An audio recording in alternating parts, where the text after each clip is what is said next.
All right, let's freaking do this. Hey, gang.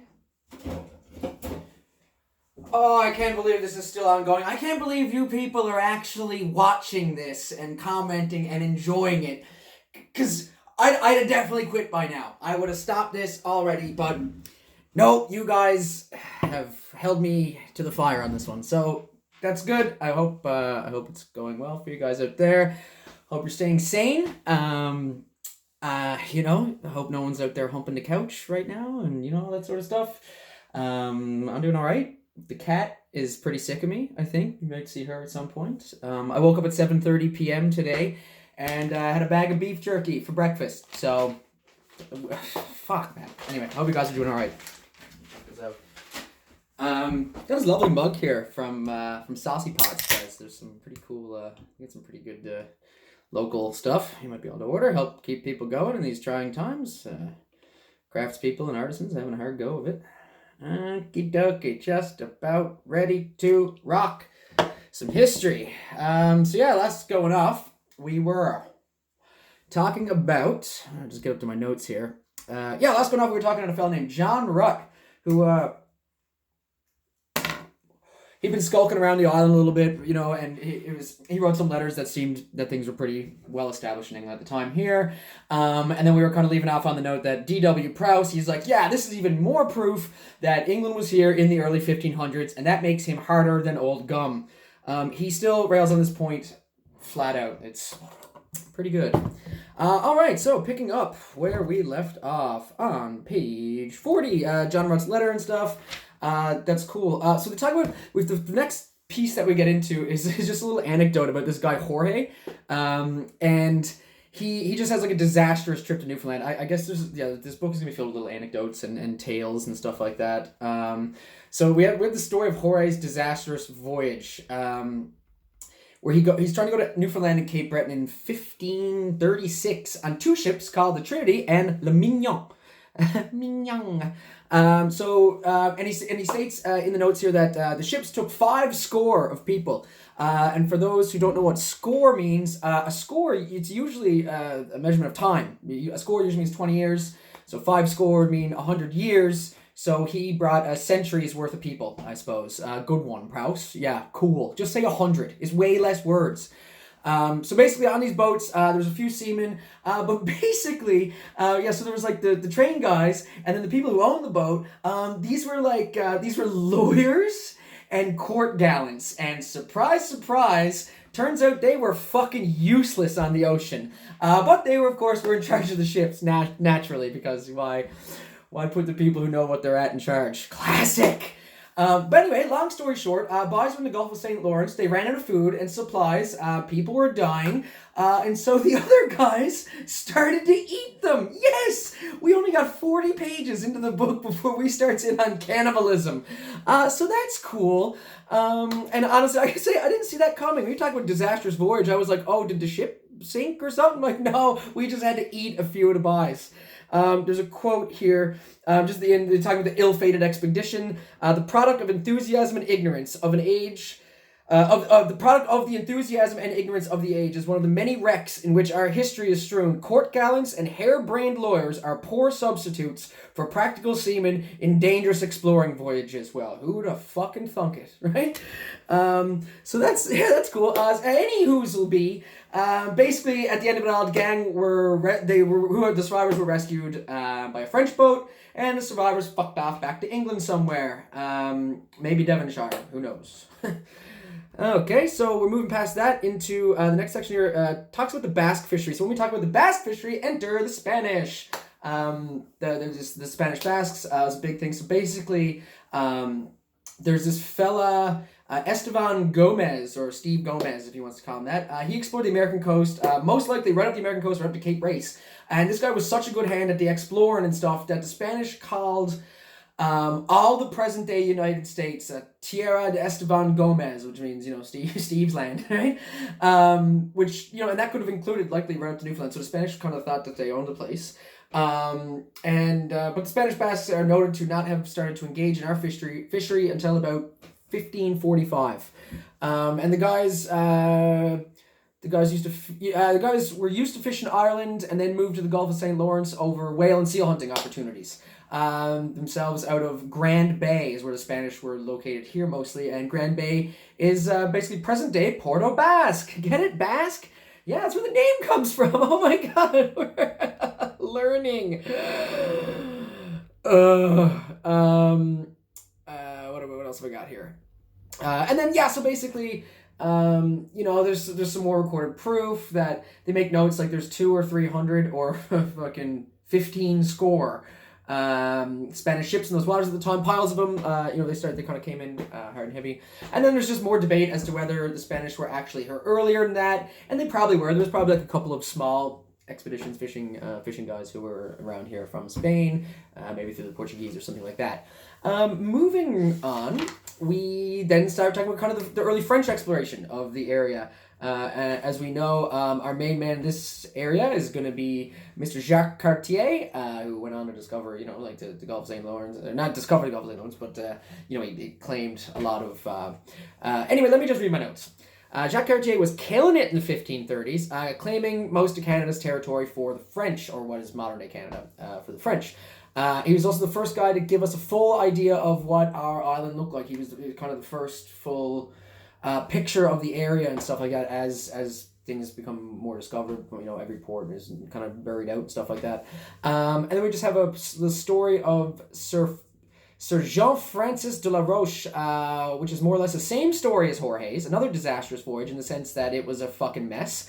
I don't know if they got to the point of like eating people or not. I don't think it went that far, but anyway, had a real shit time of it, and the only reason I'm mentioning this story is because old DW there, he makes a point and just says, clearly these old cod smacks had discovered all around the St. Lawrence long before the court gallants and their grand expedition. So he was just calling the guys who stuck around, were familiar with the area and were here all the time, he just called them old cod smacks. Just like, I don't know, getting hit in the face with a fish? I don't know.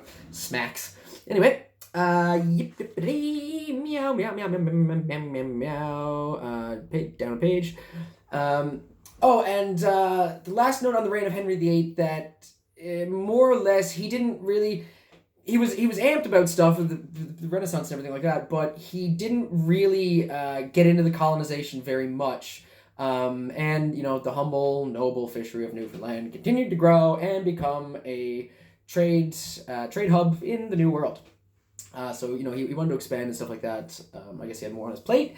Wasn't a big thing. So we just kind of festered and grew, organically through, the French, Portuguese, Spanish, and English just kind of being here, trading on their own, stuff like that.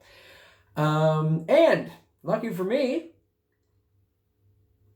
appendix, which means I get to skip 1, 2, 3, 4 boring, tiny text pages of garbage, and I'm going to sum it up with 2 points. Basically, the Spanish sort of shit the bed over the next 50 years due to mismanagement of their government in terms of the fishery here and stuff. So what started out kind of strong sort of petered out. I guess the Spanish royalty and the government really didn't know what they were doing, or they were more occupied with everything that was going on down in Brazil, South America, and the colonization of that area at the time.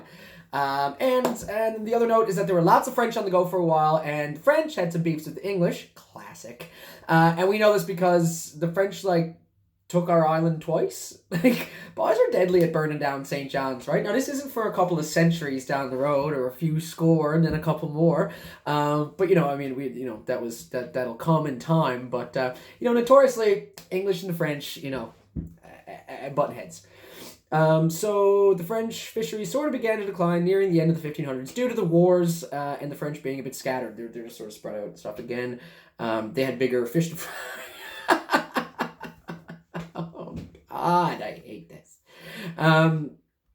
Okay, moving into chapter 4. There's some important dates regarding the reigns of Edward VI from 1547 to 1553. Then we have Queen Mary, who ruled for 5 years until 1558. Good run. And then Elizabeth I, who ruled until 1603. Probably one of the greatest English monarchs to date. Christ, I hope we get to the 1500s in this chapter, for fuck's sakes. I'm getting sick of the 1500s. Anyway, so there's some chunk dates here I wanted to make a mention. In the reign of Edward VI, in 1547, Edward passed an act of parliament punishing the affairs of the Admiralty for taking bribes from fishermen in Newfoundland, Iceland, and Ireland. So there's a bit of bribery around to go. Hard to believe that there would be corruption in government, but here we are. In 1549, a priest accompanies the Basque to a fleet in Newfoundland. Who gives a shit? In 1564, during the reign of Elizabeth... we skip right over the reign of Mary. Basically, nothing happens. 5 years well spent. And then we go right over to Elizabeth. So in 1564, Elizabeth, she presents an act forbidding cod to be imported in barrels. Don't know why. In 1577, Basque fleet frozen up in Newfoundland and Labrador. 540 men perished in that one. Just a notable loss of life. 1579, a fella named Whitburn, wonder what he named the town after. His first voyage to Newfoundland in a ship of Master Cotton's of Southampton, loaded in Trinity, which I assume is a Trinity across the pond. In 1581, only 200 traders were going to Iceland. Something relating to the fishery, blah, blah, blah. So the Icelandic fishery and the Irish fishery were beginning to decline due to the popularity of fishing in Newfoundland during the middle of the 1500s. In 1583, Sir Humphrey Gilbert's last voyage. We didn't really mention Humphrey Gilbert that much. He's a name some of you might remember, but I thought this note was funny. It just says, Sir Humphrey Gilbert's last voyage. He came to St. John's to get supplies. He took possession of the colony, made several grants of land, and then got lost on the passage home. Nice. Okay. I think there's a couple more dates here I just wanted to mention really quick. In 1588, the Spanish Invincible Armada were defeated by the English. Nice Armada. English Newfoundland fleet stayed at home to fight. The great fleet of Spanish Basques practically disappears from Newfoundland around this date in 1588, near the end of the 1500s. And then there's a whole bunch more dates where basically it's just the English and the Spanish going at it for a bit. And then later in the 1500s, the French start fucking around too. Which kind of takes us to 1603, which is an attack on an English ship in Newfoundland by 7 French vessels. Damage of 949 pounds, which given the scope of this book and the way records were at the time, that is fucking specific. Good work, DW. Okay, so now we are in 1562. So in 1562, the English were engaged... Oh, God, here we go again with the racism. So the English were engaged in a bit of the ye old slave trade down in Brazil and stuff at this time. And I did want to make a point here, and to DW's credit, because while he still uses the term Negro, he does seem to condemn the slave trade as inhumane. He calls it inhumane practice at the time, and this is, 1895. So good on you, DW. I hope, and I'm curious as to how cool you're going to be when we do get into the native population stuff, when you're still using terms like dusky savages. But, okay, 1 point in the right direction there, bud. Good job, Prowse. So during Queen Mary's reign, which is that little 5-year thing, the English started a bit of trade with Russia at that point. Enter player fucking 6 or 7, whatever we're into now. There's no real notes on this. Doesn't really seem to concern us. But more or less England is well established in Newfoundland at this time. DW again on his point out like we were here. Yeah. So up until Elizabeth's reign, which is 1558, the English started. They were fine up until Elizabeth's reign. The English and the Spanish were fine with each other. But then the English got a bit jealous of all of Spain's domain in South America and everything that they had going down there, and more or less kind of started fucking with them. This is where the tensions start to flare, and I guess they start butting heads a little bit. And it was around this time the French began what he's quoted here as saying the smuggling piratical trade, which is pirates. Now we have pirates, which is cool. So cannibals and pirates in the same episode. This is a fun one, isn't it, you guys? So those methods of privateering or piratism then sort of became the English privateers. And the English started to move in the Spanish West Indies. And why? The only reason I make a note of this is because it was in Newfoundland that the English started to learn how to fuck with the Spanish, or learn how they were gonna outmaneuver the boats or whatever it is. But learning how to do battle sort of with the Spanish appears to have started off our coast, which is kind of cool. Now we're out of Queen Mary's reign and we're into Queen Elizabeth I's reign. So during the reign of Queen Elizabeth I, we start to see the colonization start ramping up. So, she's expanding, right? People are getting on board with the idea of Newfoundland as a colony and not just a breeding ground for sweet, delicious codfish. And there's a quote on page 54 I wanted to make a note of here. Okay, so this is a little passage from the book. It says, the Great Bacon was not only a shareholder, not like the Great Bacon, like we all think Bacon is great, but like Bacon was a fella. So Bacon was not only a shareholder in Guy's plantation, but with his powerful influence, he strongly advocated in a pamphlet the policy of settlement. He speaks of the gold mines of the Newfoundland fishery, of which there is none so rich. Spencer, this other fella, Sir Raleigh's buddy, I mentioned Raleigh last episode, I think. He was Raleigh's friend, was united with him in his colonization schemes, and it needs no stretch of the imagination to picture to ourselves the greatest English man of action, explorer, warrior, statesman, above all poet, expounding with glowing eloquence to Shakespeare his vast schemes of the plantation of the Newfoundlands and the building up of the greater England beyond the seas. It just kind of sounded nice, and we get the first reference to Shakespeare on the go, because around this time he's writing plays and doing shit. So good time to be a stagehand. Okay, cool. So that's that point. Let me just find my spot here. So during the reign of Elizabeth I, the Newfoundland fishery really flourished, and again, this is the latter half of the 1500s. Newfoundland flourished while the Icelandic and the Irish fisheries sort of went into decline. And then there's a bunch of stuff about like legislation and like just proof backing up this claim that things are going down one way and going up the other way, and that bores the living shit out of me. So I'm not going to do that to you guys, since you've already spent 15 or 16 minutes with me here so far. Pardon me. He does. Okay, so all right. DW actually at this point he mentions Devonshire again for like no reason. He's just like, yeah, even though like Ireland was doing bad and like some things were in decline one place and other places were at war, man, Devonshire still just killing it in the shipbuilding game, right? Just Devonshire, I loves it. His family must be from fucking Devonshire or something. It's the only thing I can reason that he's just like randomly keeps bringing up this town that builds ships. Like it's such a jerk. Anyway, so by now the whole area surrounding Newfoundland and Nova Scotia, the Gulf of St. Lawrence, probably down towards Maine, the New World in our area of the New World, was getting pretty well mapped out. And trips to Newfoundland and back were becoming like daily commonplace sort of thing. The trade was really flourishing again. A lot of whaling and sealing off the west coast. And then there's bank and shore fishery around the Spanish. They're kind of down at Port Basque on the southern shore. That's where the bank fisheries, the Spanish Basques and stuff like that. The English are up along the other side. People all over the place, man. It's a bit of a party. I can only imagine, And it was again at this point. There's just a note again that we still don't really know when the very first sort of places went up here. You know what I mean? We do have this fellow Spencer. He has an account. I mentioned it before. In 1522, it was said that there was like 40 to 50 houses here at the time. So obviously, they were built here before that. Again, DW is just like, man, I told you. This whole book actually reads as like a series of thesis statements. Like he kind of like, he'll tell you some history, and then he sort of interjects himself into it, and then spends the next couple of chapters and like stuff just backing up his claims. So this thing is rich in fucking dates, times. Like this really must have been like Mr. Prowse's fucking magnum opus. I can't like for the time and stuff, the amount of work that he must have had to do to put this out. No, it's no wonder it came out at the latter part of his friggin' life. Any oozle be. There's some stuff. There's some more old-timey map pictures. They're fun. And I